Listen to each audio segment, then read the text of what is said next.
Hello दोस्तों, कैसे हो आप। तो दोस्तों आपका बहुत बहुत स्वागत है आज की क्लास में। दोस्तों आज की क्लास में चर्चा करेंगे दिशा परीक्षण पर यानी कि डायरेक्शन टेस्ट पर। दोस्तों टॉपिक से संबंधित क्वेश्चनों को सॉल्व करने से पहले हमें टॉपिक के कॉन्सेप्ट के बारे में जानकारी होना अति आवश्यक है, तभी जाकर हम क्वेश्चनों को जल्दी से सॉल्व कर पाएंगे। तो दोस्तों दिशा परीक्षण संबंधी जितनी भी मूलभूत जानकारियां होती है पहले उनको समझ लेते हैं। दोस्तों रीजनिंग में दिशा परीक्षण का जो टॉपिक है, इस टॉपिक में 8 दिशाओं का काम है। कितनी दिशाओं का? 8 दिशाओं का, यानी 8 दिशाएं हमारे काम आएंगी। देखिए सबसे पहले कागज हो या बोर्ड हो, उस पर दिशाओं का निरूपण या प्रदर्शित कैसे किया जाता है। देखिए सबसे पहले आपको एक प्लस का चिन्ह बनाना है इस प्रकार से, और ऊपर की ओर जो दिशा होगी उसका नाम होगा उत्तर दिशा, और नीचे दक्षिण दिशा। क्या सर, इन दोनों दिशाओं को तो हम सभी जानते हैं। ये पूर्व पश्चिम में चक्कर पड़ता है कि कभी तो हम पश्चिम लिख देते हैं यहाँ पर, कभी पूर्व लिख देते हैं। ये गलती हो जाती है। ये तो गलत नहीं होता कि ऊपर उत्तर है नीचे दक्षिण है, ये तो पक्का सही है। लेकिन ये दाएं बाएं वाली जो दिशाएं हैं ये गलत हो जाती है। तो दोस्तों मैं आपको एक ट्रिक बताऊंगा। देखिए यहाँ पर पूर्व दिशा होगी और यहाँ पर पश्चिम दिशा। तो दोस्तों हमारे सामने 4 दिशाएं आ चुकी हैं। अब देखिए दोस्तों मैं ट्रिक बता रहा हूं आपको कि ऊपर उत्तर, नीचे दक्षिण, दाएं पूरब, बाएं पश्चिम।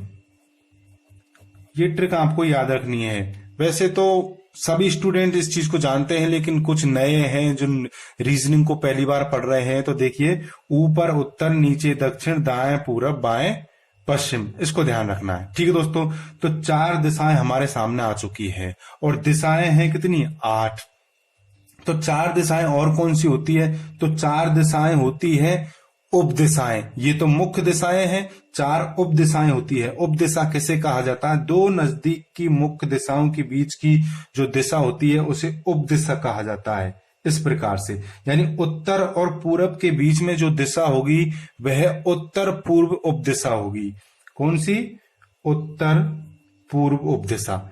इसी प्रकार यहां पर दक्षिण पूर्व, इसी प्रकार यहां पर दक्षिण पश्चिम, इसी प्रकार यहां पर उत्तर पश्चिम उप दिशा। 4 मुख्य दिशा और 4 उप दिशा। ठीक दोस्तों, ये 8 दिशाएं हमारे इस टॉपिक में काम आती है। आगे चलते हैं। देखिए अब बात करते हैं कोण की। दिशाओं का जो केंद्र होता है उसका कोण में मान 360 डिग्री होता है। कितना होता है? 360 डिग्री। ये उत्तर, ये दक्षिण, ये पूरब और ये पश्चिम। अब दोस्तों इनका केंद्रीय कोण का मान कितना है? 360। तो मुख्य दिशा से मुख्य दिशा के बीच की जो दूरी है वो कोण में कितनी है? 90 डिग्री। इसी प्रकार यहां पर 90, इसी प्रकार यहां पर 90, इसी प्रकार यहां पर 90। यानी एक दिशा से, एक मुख्य दिशा से पास वाली मुख्य दिशा में जाने के लिए हमें 90 डिग्री दाएं बाएं मुड़ना होगा। ठीक है, अब बात करते हैं उप दिशाओं की। तो यहां पर उप दिशा इस प्रकार से आ जाएंगी ये। तो अब यहां से यहां तक की जो दूरी होगी कोण में कितनी होगी? 45। लेकिन यहां से यहां तक की कितनी है? 90। और ये यहां से यहां तक 45। तो इस प्रकार से 45, 45, 45, 45, 45 और ये 45 डिग्री। ठीक है दोस्तों, तो कोण का मान तो हो गया इस प्रकार से। अब बात करते हैं मुड़ने की। देखिए मुड़ना यानी मोड़। मोड़ 2 होते हैं दोस्तों, एक तो दायां मोड़ और एक होता है बायां मोड़। जब कोई व्यक्ति अपने स्थान पर, अपने अक्ष पर एक बार दायां बायां मुड़ता है, जैसे ये उत्तर दिशा है। अब कोई व्यक्ति का मुख उत्तर दिशा की ओर है, वह व्यक्ति एक बार दाएं मुड़ता है तो उसका मुख पूर्व दिशा की ओर हो जाएगा। एक बार दाएं या बाएं मुड़ने का अर्थ है व्यक्ति अपने अक्ष पर 90 डिग्री मुड़ता है। अब व्यक्ति का मुख उत्तर की ओर है, वह एक बार दाएं मुड़ा तो उसका मुख पूर्व की ओर हो गया। ठीक है, एक बार बाएं मुड़ा तो उसका मुख पश्चिम की ओर हो गया। ठीक है दोस्तों, तो एक बार दाएं या बाएं मुड़ने का अर्थ है व्यक्ति अंश में यानी कोण में 90 डिग्री दाएं बाएं मुड़ता है। ठीक दोस्तों, अब दोस्तों देखिए, जब व्यक्ति 180 डिग्री दाएं या बाएं मुड़ता है तो वह अपनी विपरीत दिशा प्राप्त कर लेता है। यदि व्यक्ति का मुख उत्तर की ओर है, ठीक है, और वह 180 डिग्री बाएं मुड़ता है, तो 180 डिग्री बाएं मुड़ने का अर्थ है वह विपरीत दिशा की ओर मुख कर लेता है। ठीक है दोस्तों, इस प्रकार से दाएं बाएं मुड़ जाता है। अब देखिए, दाएं बाएं में चक्कर पड़ता है सारा, यहां तो समझ में आ गई बात, लेकिन क्वेश्चन करते हैं तो समझने में टाइम लगता है। देखिए, आपको चलना है दाएं, जैसे कोई व्यक्ति उत्तर की ओर जा रहा है, दाएं मुड़ना है तो इधर दाएं मुड़ेगा, पूरब की ओर जा रहा है, दाएं मुड़ना है तो इधर मुड़ेगा दायां, ये दायां मोड़ है, ये दायां मोड़। इसी प्रकार कोई व्यक्ति उत्तर की ओर जा रहा है, बाएं मुड़ेगा तो इधर मुड़ेगा, यहां यानी पश्चिम की ओर जा रहा है, बाएं मुड़ेगा तो इधर मुड़ेगा। इस प्रकार से ये बायां मोड़ है, ये बायां मोड़। ठीक है, इस प्रकार से आपको दाएं बाएं मुड़ना है। ठीक है दोस्तों, और जानकारी और बताता हूं, देखिए आगे चलिए। देखिए अगला कॉन्सेप्ट देखिए दोस्तों, कोई व्यक्ति 2 बार दाएं बराबर 2 बार बाएं, कोई व्यक्ति 2 बार दाएं मुड़ता है या फिर 2 बार बाएं मुड़ता है तो समान दिशा प्राप्त होती है। कैसे, देखिए, कोई व्यक्ति उत्तर दिशा की ओर जा रहा है, वह 2 बार दाएं मुड़ता है, तो देखिए 1 बार दाएं और 2 बार दाएं। किस दिशा की ओर जा रहा है? दक्षिण की ओर। अब देखिए, वही व्यक्ति 2 बार बाएं मुड़ता है, 1 बार बाएं 2 बार बाएं, किस दिशा की ओर जा रहा है? दक्षिण दिशा की ओर। तो कहने का अर्थ यह है कि किसी भी व्यक्ति को 2 बार दाएं मुड़ा दिया जाए या फिर 2 बार बाएं मुड़ा दिया जाए, एक ही बात है। किसी व्यक्ति को 3 बार दाएं मुड़ा दे या फिर 1 बार बाएं मुड़ा दे, बात एक ही होगी। देखिए कैसे, कोई व्यक्ति उत्तर दिशा की ओर जा रहा है, 3 बार दाएं मुड़ा दे, 1 बार दाएं 2 बार दाएं और 3 बार दाएं। अब किधर जा रहा है? पश्चिम की ओर। व्यक्ति को 1 बार बाएं मुड़ा दीजिए, वही दिशा में जाएगा।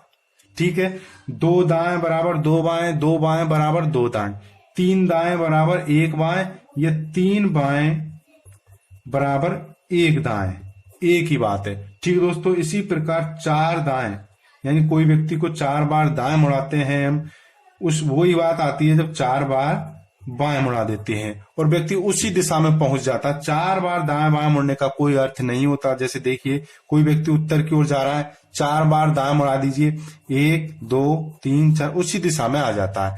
4 बार दाएं या बाएं मुड़ने का अर्थ यह है कि व्यक्ति पहले वाली दिशा में आ जाता है। ठीक है दोस्तों, तो ये तो था कॉन्सेप्ट। अब दोस्तों एक ऐसा क्वेश्चन सॉल्व करेंगे जिसमें हम डायरेक्शन टेस्ट के लगभग 70% टाइप के क्वेश्चनों को उसी क्वेश्चन से समझ लेंगे।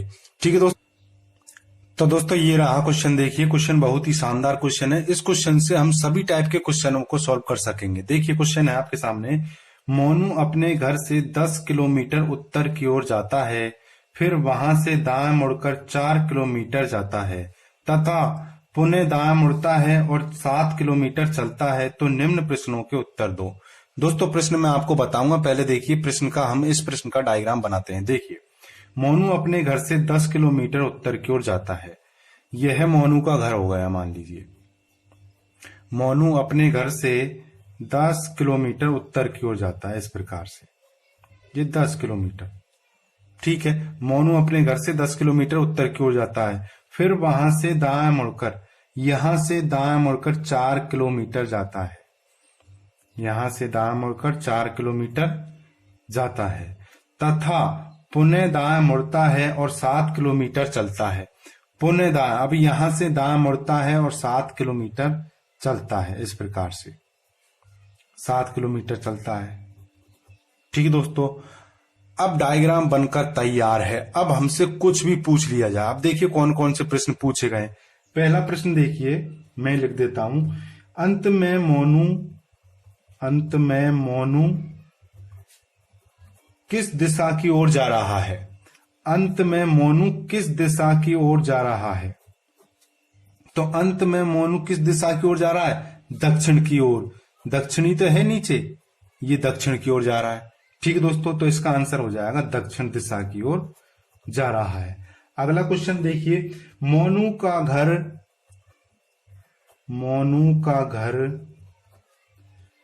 अब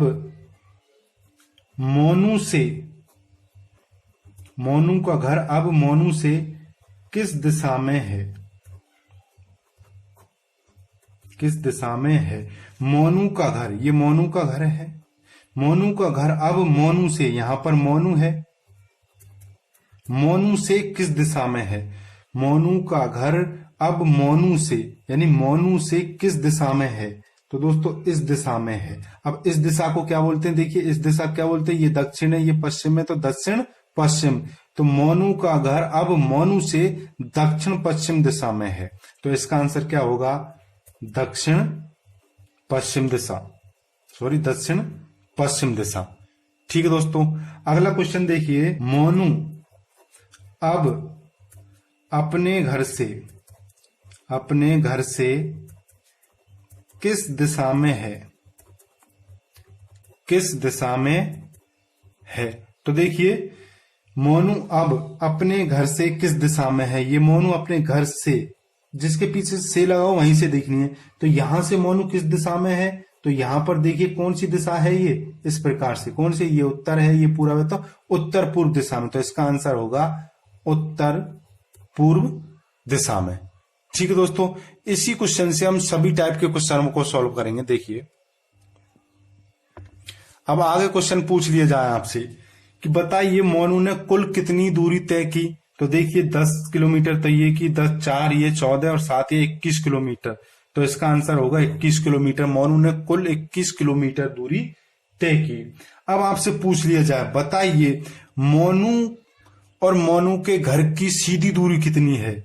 यह है मोनू और ये मोनू का घर, इसकी सीधी दूरी कितनी है? ये वाली दूरी पूछ रहा है। तो दोस्तों यहां पर पाइथागोरस प्रमेय का नियम लागू होगा। देखिए यहां पर समकोण बन जाता है किस प्रकार से, ये देखिए, ये हमें ये दूरी चाहिए। जब समकोण त्रिभुज का निर्माण होता है तो हमें क्या ज्ञात करना है? ये क्या होता है? कर्ण ज्ञात करना। और कर्ण का सूत्र क्या होता है? कर्ण बराबर अंडर रूट लंब स्क्वायर प्लस आधार स्क्वायर। ठीक है दोस्तों, अब देखिए दोस्तों यहां पर लंब और आधार निकालेंगे। ये 4 किलोमीटर, ये 4 है तो ये भी 4 होगी, बराबर है।